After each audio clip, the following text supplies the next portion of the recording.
Hey everyone, and welcome back to Rima Reads.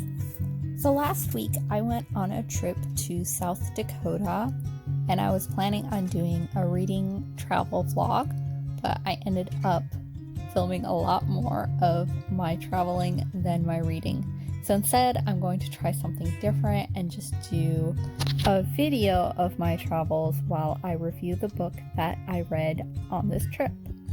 I read the book Braiding, Sweetgrass by Robin Wall Kimmerer. This book is all about Kimmerer's ability to braid together her Indigenous teachings and learnings that she's learned as a member of the Citizen Potawatomi Nation, her education as a professor of environmental biology, and just her own life experiences, and she weaves them together in this book in such a beautiful, meaning way.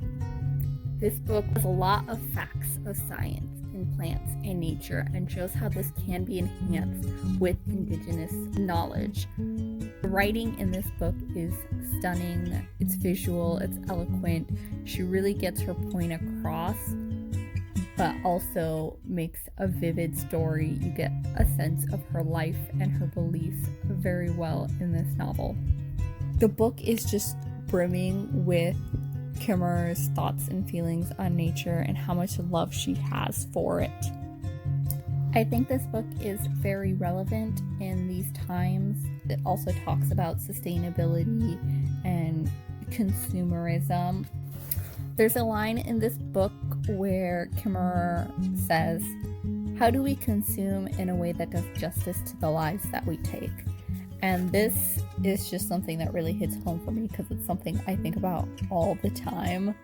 And I think it's a very important question to think about and something I do think about a lot. And I really like what Kimmerer had to say on that topic in this book because she really focused on gratitude and making sure you give back just as much as you take.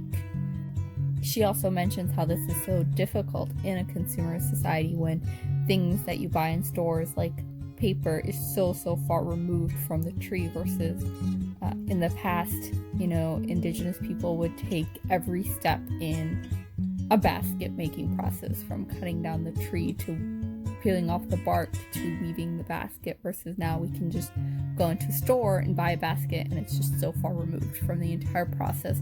We don't think about the lives that have been taken in this process.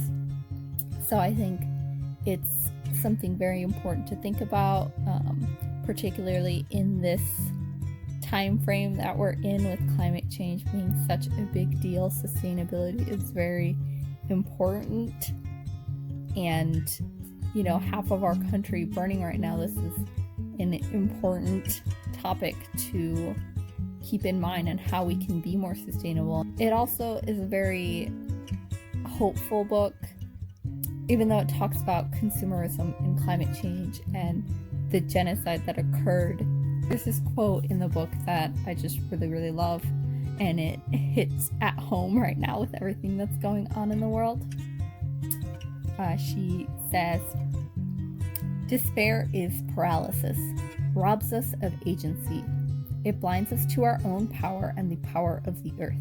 Environmental despair is a poison every bit as destructive as the methanol mercury in the bottom of Onondaga Lake. But how can we submit to despair while the land is saying help?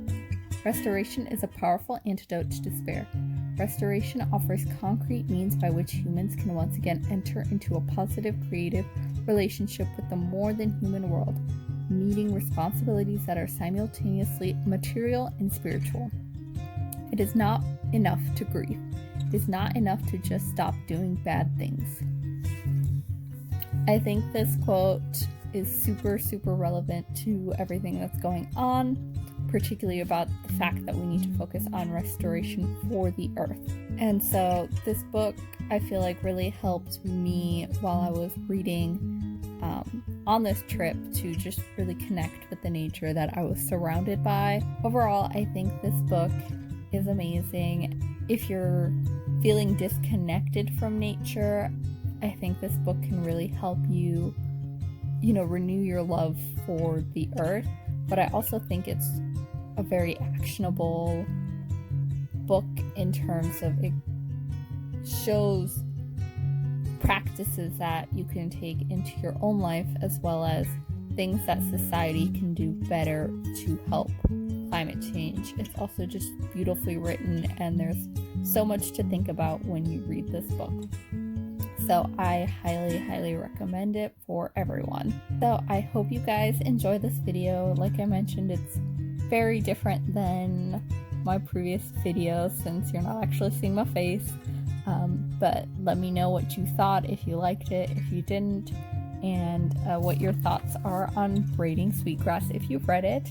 And if you haven't, whether you're interested or any other, nature, environmental books you have read. So hope you guys enjoyed. Please comment and subscribe. Bye.